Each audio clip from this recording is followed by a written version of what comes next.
The National Weather Service in Amarillo has issued a severe thunderstorm warning for southeastern Lipscomb County, Wheeler County, northern Gray County, southeastern Roberts County, Hemphill County, until 11:15 p.m. Central Standard Time.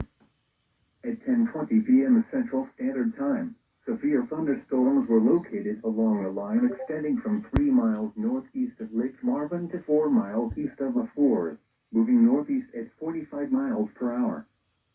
Hazard, 60 miles per hour wind gusts and quarter-size hail. Source, radar indicated.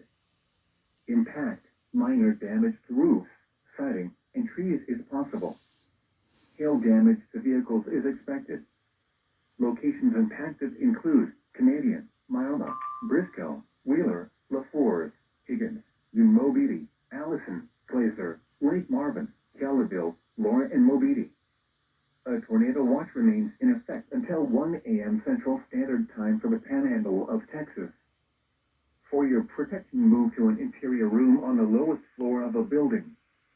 Repeating, a severe thunderstorm warning has been issued until 11:15 p.m. Central Standard Time for the following counties in Texas: Gray, Hemphill, Lipscomb, Roberts, and Wheeler.